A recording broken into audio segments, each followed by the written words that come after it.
요즘 전 세계가 월드컵이라고 하는 축구로 들썩들썩하고 있습니다. 벌써 오늘 이제 최종 4강이 결정되어졌다 하는 소식을 전해 듣기도 했습니다. 우리가 언제부터 전 국민이 이렇게 스포츠에 열광을 하게 됐을까요? 기억을 더듬어 보니까 1982년도에 우리나라에 프로야구가 출범을 했습니다. 이후로 전 국민들로부터 사랑받는, 그리고 많은 사람들이 좋아하는 그런 운동 경기가 되었습니다. 사실 그전에는 제가 어린 시절이라서 잠시 기억을 더듬어 보니까 흑백 TV에 때로는 라디오에 그때는 고교 야구가 전 국민들의 마음을 들썩들썩 놓았습니다.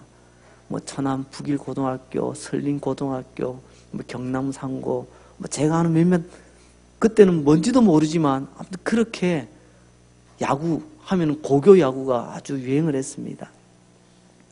근데 그 야구라는 게임의 중심에는 투수가 있습니다. 공을 던지는 선수죠. 투수가 공을 던질 때 상대방이 받지 못하도록 아리까리하게 그냥 구부러지는 그런 변화구부터 가르쳐 주지 않습니다. 투수가 되려면 처음부터 직구부터 가르칩니다. 반듯하게 정확하게 던지는 공, 직구. 요즘은 야구 방송을 보니까 직구라는 표현 잘 안 하더라고요. 패스트볼 이렇게도 표현하던데 아무튼 똑바로 던지는 공입니다. 근데 이 똑바로 던지는 공, 이걸로 요즘 아주 재미를 보는 선수가 있더라고요. 저 미국 프로야구 무대까지 나가서 그 대한민국 이름을 높이고 있는 한 선수 중에 오승환 선수가 있습니다. 그 선수의 주 무기가 뭐냐? 직구예요, 직구. 근데 직구는 직구인데 어떤 직구일까요? 돌직구라고 하더라고요, 돌직구. 아니, 직구면 다 똑같은 직구지, 무슨 돌멩이를 달아 던지는 것도 아닌데 왜 돌직구냐고요? 직구지만 상대방 선수에 대해서 기죽지 않고요, 당당하게, 그래, 너 내 공 칠 수 있으면 한번 쳐봐. 그래서 그냥 있는 힘을 다해서 묵직하게 던지는 직구를 돌직구라 그렇게 표현하더라고요. 근데 의외로 많은 선수들이 그 오승환 선수의 직구 앞에서 쩔쩔매는, 그래서 미국 무대도 통하는 그런 모습을 봅니다. 그래서 요즘은 그런 돌직구를 일반적으로 우리 대화할 때 우리 생활 속에 이 돌직구라는 용어를 많이 인용을 하기도 합니다. 예전 같으면 내가 이렇게 말하면 저 사람이 어떻게 생각할까? 저 사람 불편하지 않을까? 저 사람이 나중에 나보고 딴소리 하지 않을까? 이런저런 복잡한 생각 때문에 말을 빙 둘러서 합니다. 빙 둘러서 하다 보니까 시간은 오래 걸리는데 도대체 무슨 말 하는지 종잡을 수가 없는 말들이 많았습니다. 그러니까 요즘 시대가 좀 많이 바뀐 것 같습니다. 요즘은요, 돌직구 화법이 유행합니다. 둘러대지 않고요, 앞뒤 딱 자르고 핵심만 딱 찔러서 탁 던집니다. 돌직구 화법, 쉽게 말하면 상대방을 겁내지 않고 던지는 말, 그렇다고 무례한 말은 아닙니다. 바른 말이지만 짧고 굵고 아주 강력한 그런 메시지를 담은 말을 돌직구 화법이라 그렇게 부릅니다. 그런 의미에서 보자면 우리 예수님 돌직구의 달인이십니다. 그래서 오늘 말씀의 제목이 예수님의 돌직구, 이렇게 한번 정해보았습니다. 사복음서에 보면 예수님께서 많은 사람들을 만나는데요, 특히 약하고 가난하고 때로는 다가서서 품어줘야 될 그런 사람들과는요, 오랜 대화를 나누십니다. 많은 대화를 나눠요. 그런데 가증하고 때로는 악한 꾀를 꾸리는 사람들에게는요, 예수님께서 둘러서 표현하지 않습니다. 그야말로 돌직구를 탁 하나 던지십니다. 그럼 이 돌직구 앞에서 꼼짝 못하고 그저 얼버무리고 마는 그런 경우들을 굉장히 많이 봅니다. 오늘도 예수님께서 여지없이 돌직구를 날리십니다. 예수님은 돌직구의 달인이십니다. 오늘 본문 27절 말씀입니다. 화 있을진저 외식하는 서기관들과 바리새인들이여. 이들이 안 보이는 데서 지금 뒷담화 치는 게 아니에요. 예수님 곁에 많은 사람들이 있는데요, 때로는요, 서기관도 바리새인도 함께 있었어요. 그들을 향해서 던지는 예수님의 돌직구 들어보십시오. 화 있을진저, 복이 아닙니다. 화 있을진저 외식하는 서기관들과 바리새인들이여 너희들은 회칠한 무덤 같다. 여기서 서기관은 뭐 동서기, 면서기를 말하지 않습니다. 그때 당시에는 이 복사기가 없다 보니까 이 성경책을 또다시 다른 데로 옮겨 적는 사람이 있었어요. 그 한 글자 한 글자를 조심스럽게 그 많은 분량 옮겨 적는 일이 얼마나 힘든 일이겠습니까? 그 일에 전념하는 사람, 이 사람들을 서기관이라고 말합니다.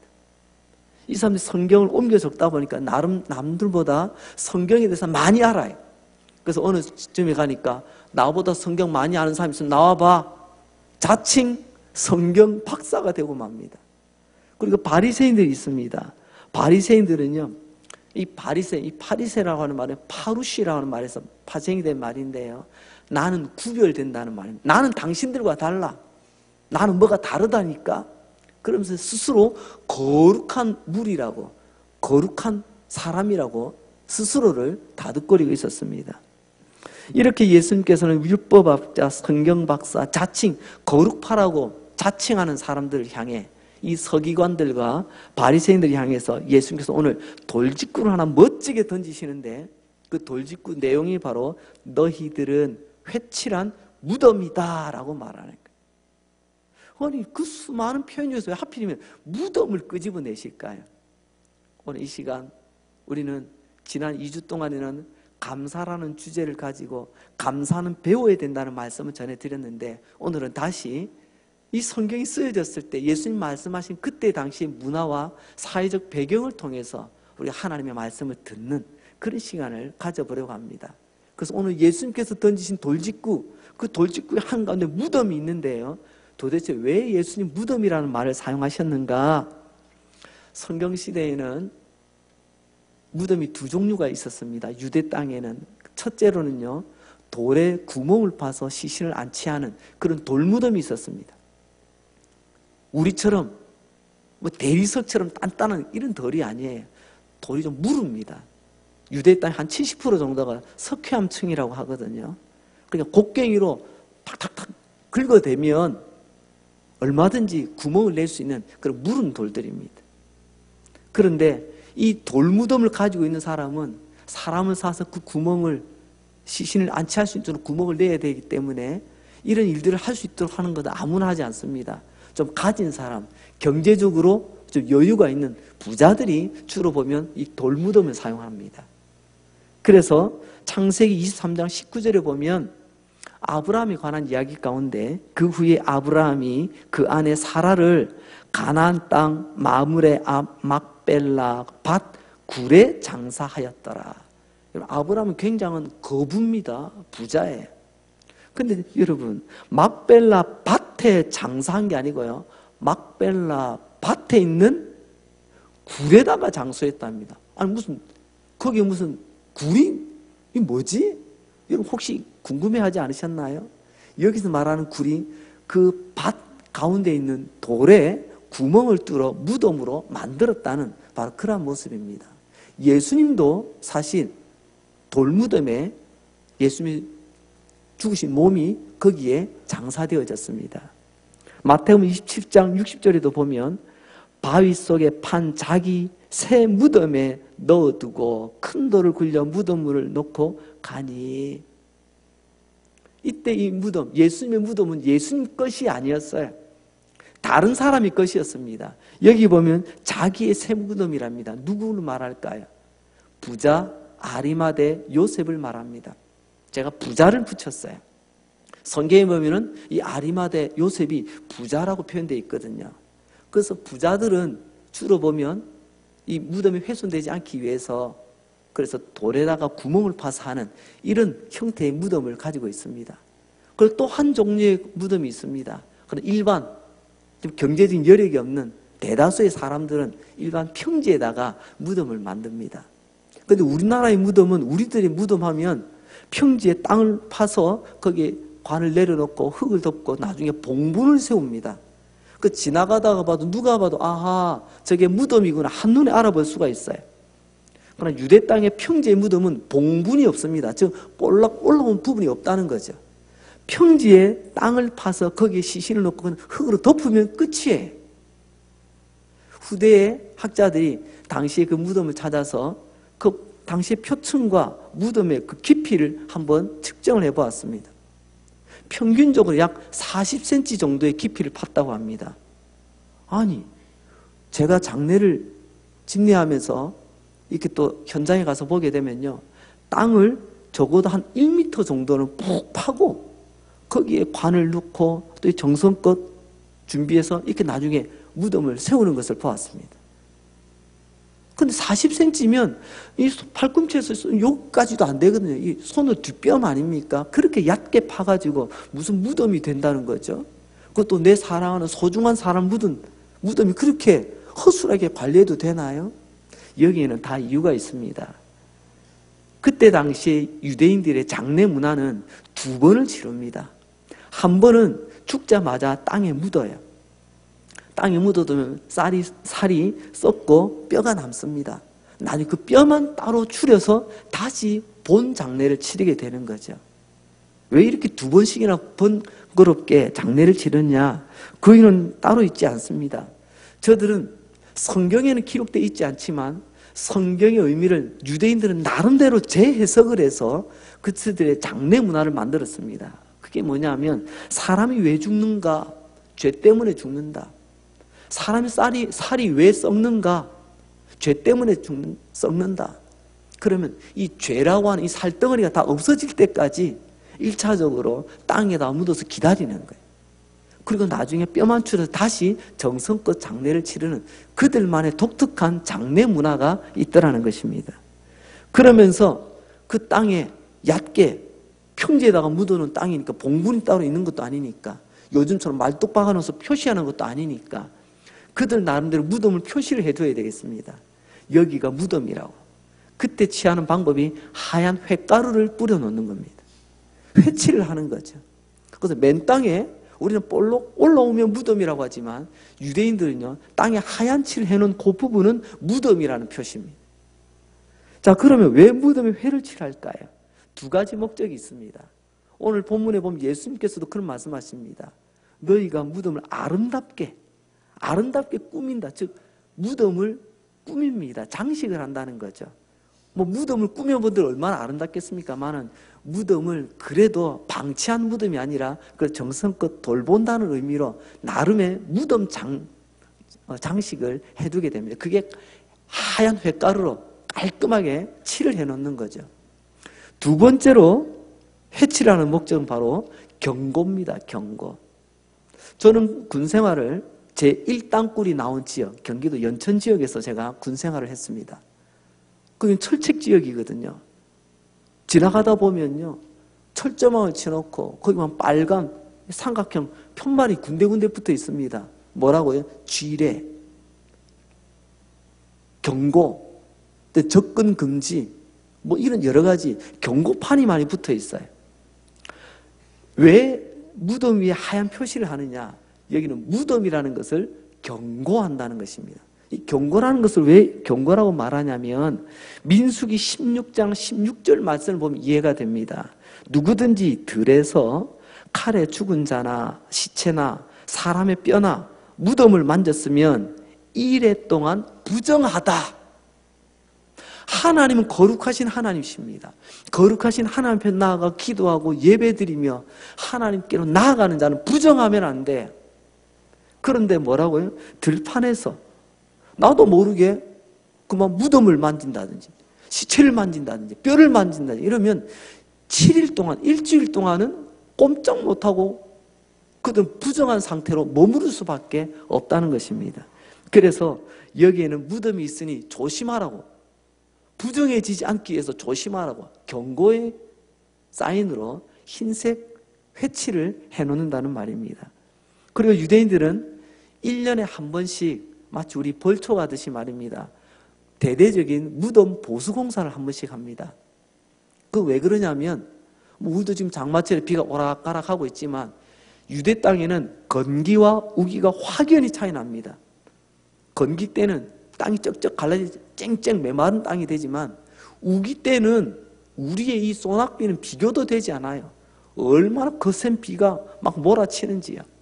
그러다 보니까 많은 부분들이 물로 휩쓸려 가든지 물에 씻겨 나가버리고 맙니다. 무덤도 예외는 아니겠지요. 그렇다면 보세요. 그 무덤에 흔적이 없으면 어떻게 되죠? 내가 무덤을 못 찾아가는 것은 둘째치고요. 누군가는 실수로 무덤을 밟거나 무덤을 지나 아니면 비에 무덤이 훼손이 되어서 뼈가 나오든지 뭐 이렇게 해서 사람들이 부정해질 수가 있다는 거죠. 그래서 이런 것을 미연에 방지하기 위해서 적어도 1년에 한 번 정도는 대대적인 무덤 보수 작업을 합니다.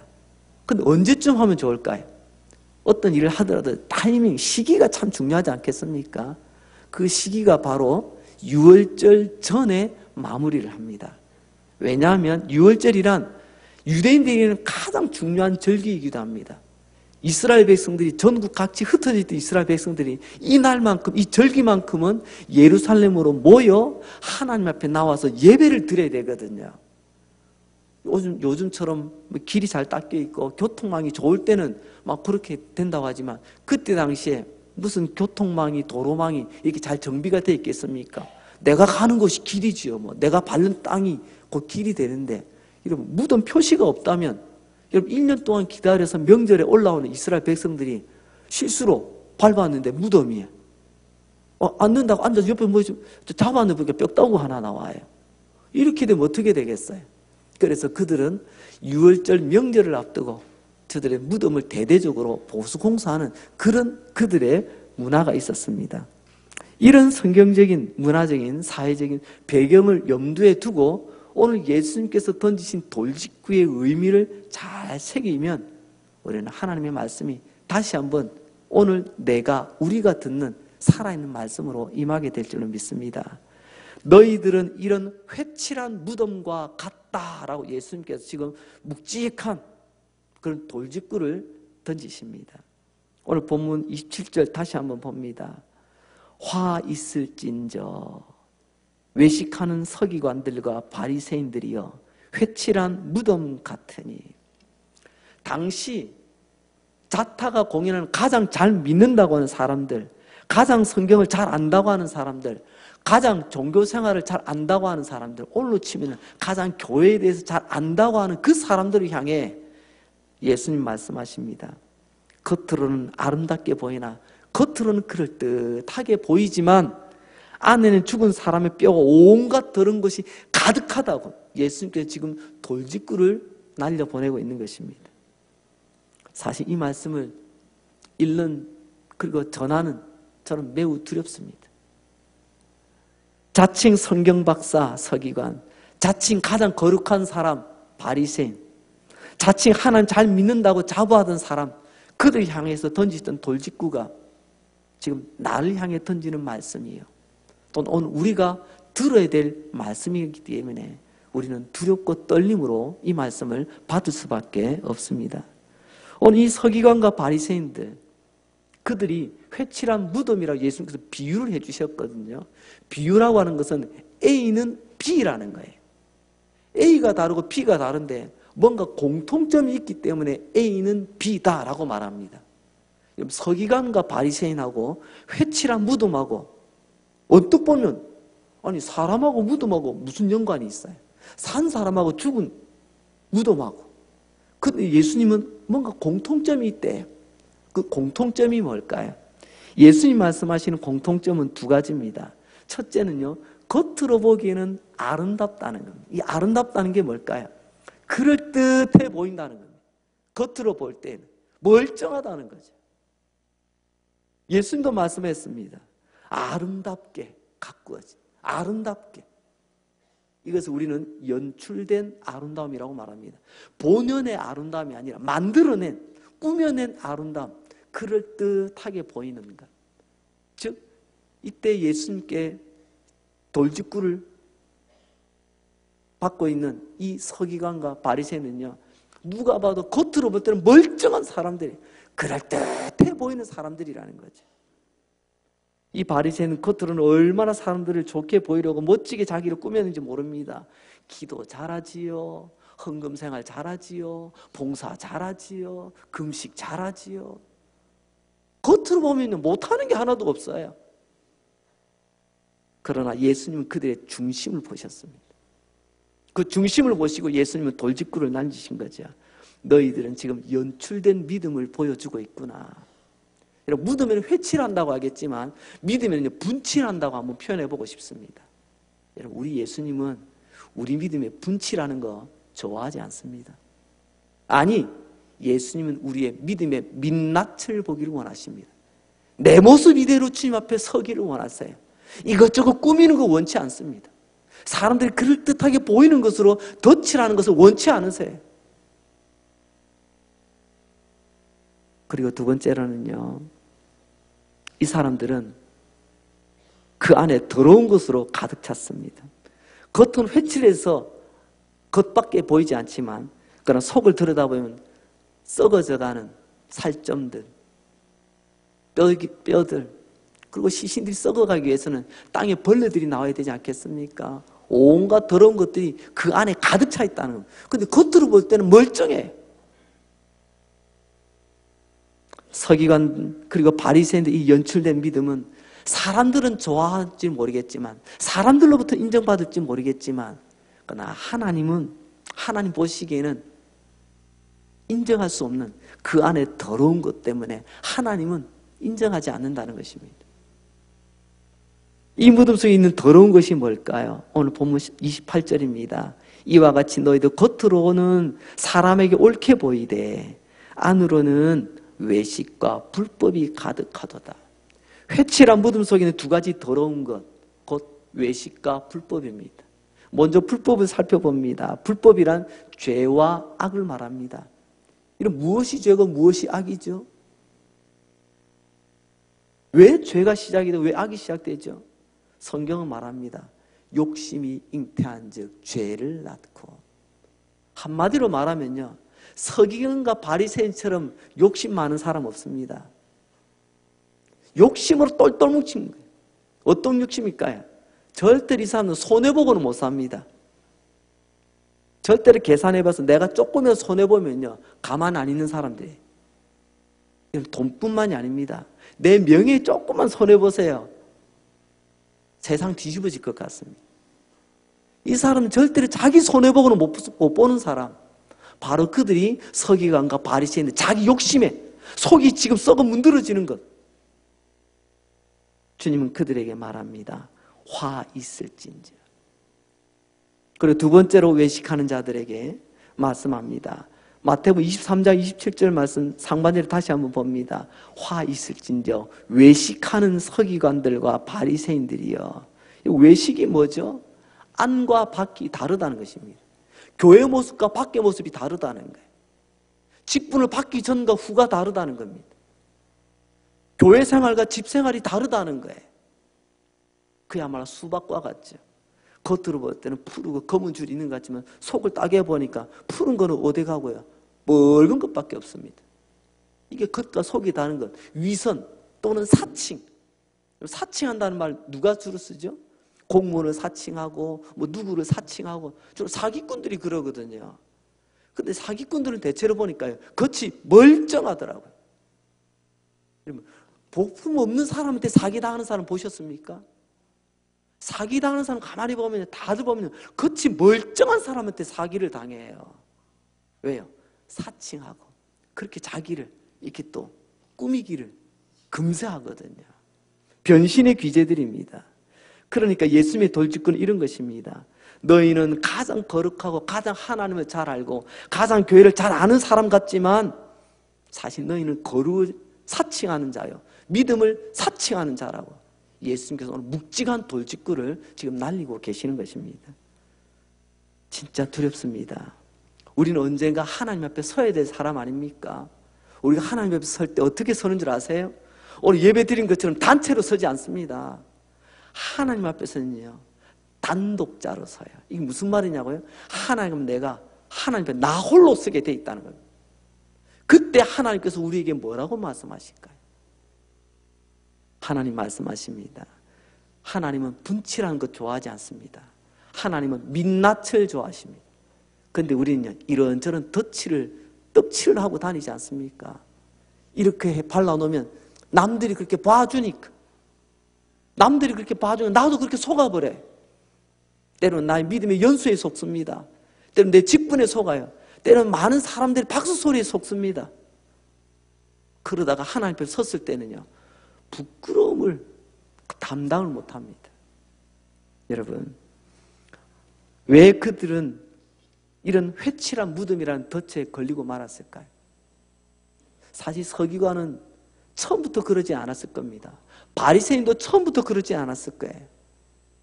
여러분, 서기관들이 성경을 옮겨 적을 때는요, 성경을 기록하다가 하나님과 관련된 이름이나 단어가 나오면요, 펜을 내려놓고 다시 가서 손을 씻고 기도하고 와서 다시 그 이름을 적을 정도로 정말 마음과 정성을 다해서 성경을 옮겼습니다.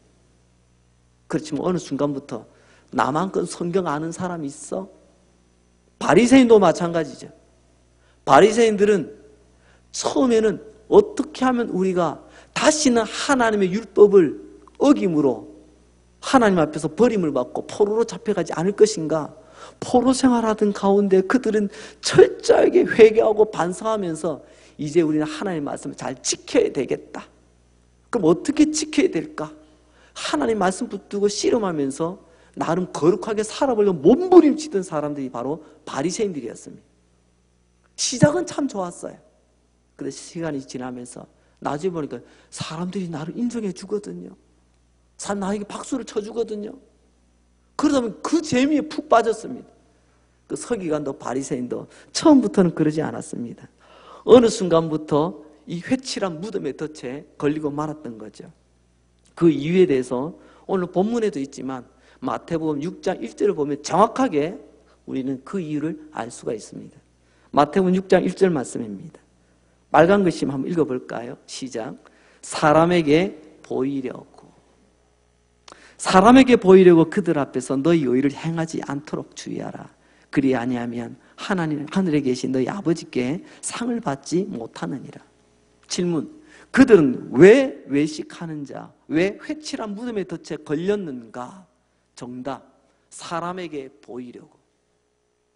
여러분, 하나님 보시기에 나는 어떠하며, 하나님 보시기에 나는 믿음 생활을 어떻게 하는지, 나는 하나님 앞에서 어떤 인생을 사는지 늘 하나님 앞에서 나를 달아보아야 되는데 어느 순간부터 사람들이 나를 뭐라고 볼까? 사람들이 나를 뭐라고? 사람들의 눈과 사람들의 평가에 이제는 내 마음의 중심이 옮겨지고 말았습니다. 하나님의 시선은 온데간데였습니다. 하나님의 눈길도 두렵지 않고요, 하나님의 말씀도 내 귀에 들어오지 않습니다. 그저 사람들의 반응이 중요했습니다. 그때부터 이들은 회칠한 무덤의 덫에 걸리고 말았던 거죠. 사람 보기에 좋은 대로. 우리는 왜 이럴까요? 왜 우리는 그렇게 살아갈까요? 그 이유는 두 가지로 생각해 볼 수가 있습니다. 첫째는요, 자기 만족입니다. 내가 이렇게 하니까 사람들이 칭찬해주고 인정해주니까 거기에 푹 빠집니다. 우리가 칭찬받고 인정받는 나쁘다는 게 아니에요. 우리가 칭찬받고 인정받는 것을 만족하는 것이 내 목적이 되어버리면 안 된다는 것입니다. 남들이 칭찬을 인정해 줄 때 내가 만족하는 것이 목적이 된다면 그게 과연 믿음일까요? 자기 만족을 위해서 믿음 생활한다는 것, 그걸 바로 우리는 종교라고 부릅니다. 종교는 다른 게 아니에요. 내가 만족하는 게 종교입니다. 믿음은 하나님이 만족하시는 거예요. 하나님이 기뻐하시는 것을 우리는 바른 믿음이라고 말합니다. 그러나 종교는 자기 만족입니다. 자기 만족이 종교이기 때문에 여러분, 종교에 심취한 사람은요, 나에게 만족을 준다면 어떤 신이라도 거부하지 않습니다. 나를 만족시킬 수 있다면. 부처님도 좋아요. 알라신도 좋아요. 예수님도 좋아요. 나를 만족만 시켜줄 수 있다면. 더 나아가서는요, 나를 만족시켜줄 수 있다면 사람도 가리지 않습니다. 그래서 나와 생각이 같고 나를 칭찬해주고 내 편에만 서준다면 이런저런 사람 가리지 않고 나는 다 좋다고 합니다. 왜? 난 사람들의 평판이 중요하기 때문에. 이런 사람들이 종교인이라고 부릅니다. 두 번째로는요, 자기의입니다. 이런 사람은 자기 만족을 통해 자기의를 이루게 됩니다. 자기의는 아, 내가 이런 사람이구나, 이 정도 되는구나, 스스로의 값을 매겨버리는 거지. 자기의, 여기서 그런 행복감을 누리게 됩니다. 여러분, 행복하다는 것과 행복감을 느낀다는 것은 단어는 비슷하지만 분명히 차이가 납니다. 여러분, 약을 먹었을 때는 몸이 건강합니다. 그런데 약이 떨어지면 또 아파요. 그럼 다시 또 약을 찾습니다. 여러분, 이런 게 행복감입니다. 설탕, 사탕을 먹으면 달달하고 기분이 참 좋아집니다. 조금 지나면 또 설탕을 찾습니다. 사탕을 찾습니다. 이걸 행복감이라고 하는 거예요. 잠시의 만족은 있겠지만 이게 계속 유지되지 않는다는 것입니다. 이걸 행복감이라고 말합니다. 그럼 행복은 뭐냐? 행복은 내가 누구인가를 분명히 아는, 자기 정체성을 분명히 아는 것으로부터 시작을 합니다. 내가 누구인가를 분명히 안다면 바로 그 사람 중에 대표적 인물이 바로 다윗이라고 말할 수 있습니다. 하나님, 나는 내 머리에 왕관이 있어서가 아니라 나는 하나님의 양이라는 것 때문에 나는 만족합니다. 그 뭐죠? 내가 누군가를 아는 거예요. 하나님을 알기 때문에 내가 누군가를 알아요. 그렇기 때문에 푸른 풀밭 실만한 물가에 갈 때도 나는 하나님과 함께하는 기쁨을 누리지만 그 다음에 보세요. 뭐라고 나오죠? 사망의 음침한 골짜기를 다닐지라도 그는 흔들리지 않아요. 환경과 조건은 흔들리지 않는 이유가 뭐죠? 내가 누군가를 분명히 알기, 나는 행복한 사람이라는 걸 알기 때문에. 그러나 예수님의 돌직구를 지금 받아야 되는 이 사람들은 특징이 뭐죠? 행복한 삶이 아니고요, 행복감을 맛보기를 원합니다.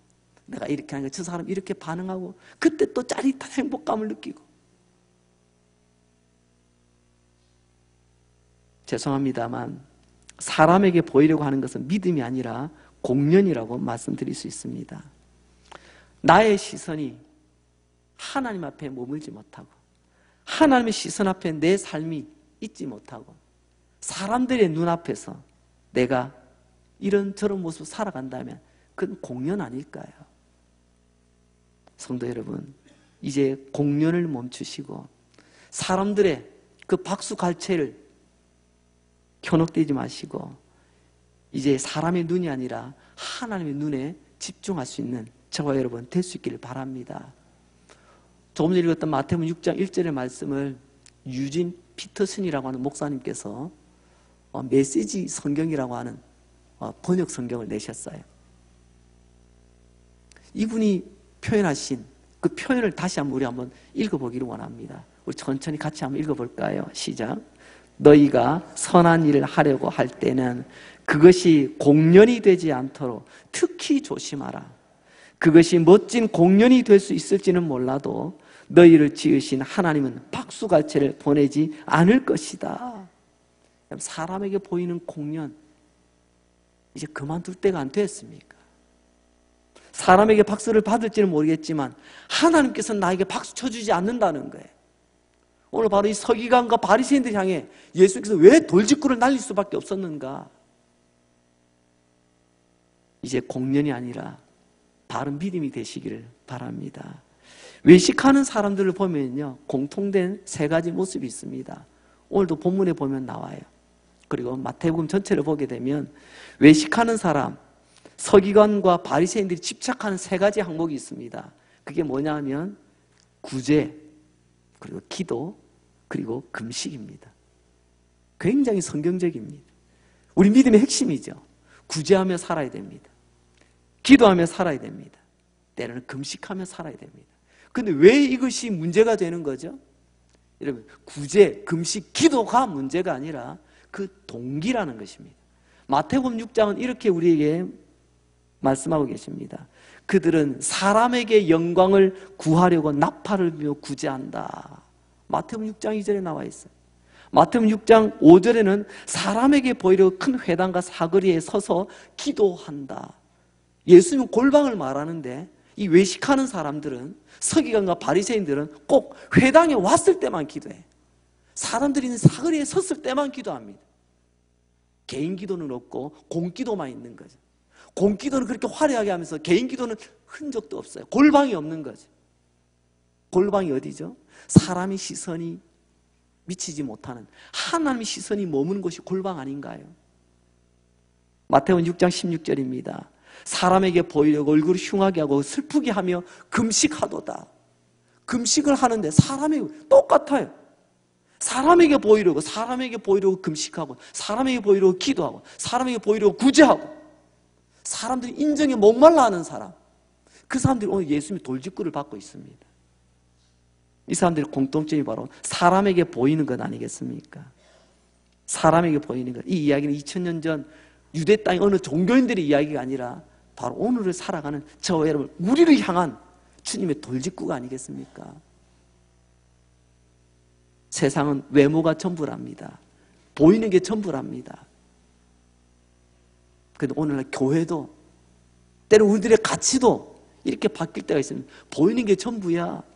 아니, 교회 다니면 뭐해? 직분도 좀 받아야지. 아니, 교회 다니면 뭐해? 이렇게 또 인정도 좀 받아야지. 혹시 그런 마음들이 없지 않나요? 신앙의 외모, 그것을 주님은 위선이라고 말합니다. 안타깝게도 우리가 정신을 놓고 믿음의 방향을 잃어버리면 교회 안에서도 외모가 전부인 것으로 치부될 때가 많이 있습니다. 그래서 때로는요, 사람 세우는 일 때문에 신음지는 일이 이 땅의 교회들이 얼마나 많은지 몰라요. 왜 나는 인정을 못 받냐고, 왜 나는 안 세워주냐고, 얼마나 이런 일이 많아요. 나의 중심을 보시는 하나님의 시선은 놓쳐버리고 사람들의 시선, 내가 이 정도밖에 인정 못 받나, 그것 때문에 회칠한 무덤이 되어가고 있는 현실을 우리 주님은 너무나도 안타깝게 여기십니다. 그래서 마귀는 오늘도 우리 이렇게 외치고 있을지도 모릅니다. 당신이 필요하다면 내가 당신에게 회칠을 해주겠습니다. 멋지게 칠해주겠습니다. 왜냐고요? 보이는 게 전부 다거든요. 우리는 이렇게 살 수 없는 사람 아닙니까? 우린 죽은 자, 무덤이 아니잖아요. 예수님 때문에 새 생명 얻은 사람 아닙니까?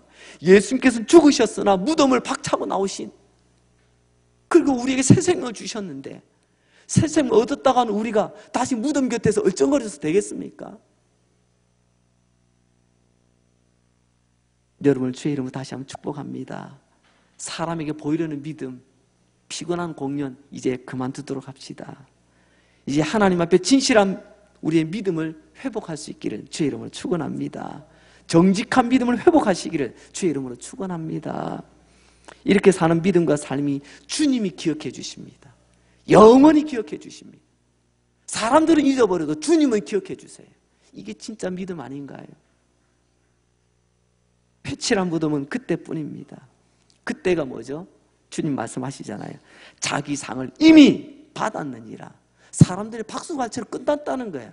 하나님 앞에 섰을 때 상급이 아무것도 없다는 것입니다. 이미 끝났거든요. 우리는 이런 사람들을, 사람들의 시선과 사람들의 관심에 목말란 사람, 우리는 의리 있는 사람이라고 표현합니다. 의리 있다는 거. 나도 너 인정해주고 너도 나 인정해줘. 서로 의리 있는 것처럼 보여집니다. 하나님 의리보다 의로운 것을 원하십니다. 사람들의 인정보다 하나님의 인정받는 의로운 사람들 되시기 바랍니다. 우리가 남이가, 오늘 서기관과 바리새인들 보세요. 하나님은 요만큼도 의식도 안 합니다. 사람들이 나를 뭐라고 보느냐, 그 의리의식에 가득 차 있습니다. 하나님은요, 의로운 자를 찾으십니다. 사람들의 시선보다 하나님의 시선을 의식하는 사람. 따라서 봅시다. 죄송합니다. 따라서 봅시다. 의리 있는 자보다 의로운 사람 됩시다. 참 우리가 이런 데 굉장히 약하지 않습니까? 말씀을 맺겠습니다. 여러분, 아침에 떠오르는 햇살하고 저녁에 지는 햇살 구분이 되던가요? 아니, 목사님 그거 모릅니까? 동쪽에서 올라오면 아침에 뜨는 해고 서쪽에 지면 지는 해죠. 예, 맞습니다.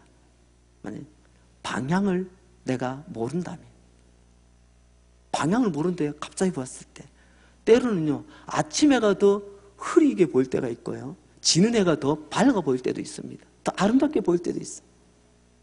근데 언제 확연히 구별이 되죠? 아침에는 조금 시간 지나보면 압니다. 점점 밝아집니다. 점점 해가 정점에 오를 때까지. 그 지는 해는요, 지금 밝아 보이고 아름답게 보여도 점점 사라져갑니다.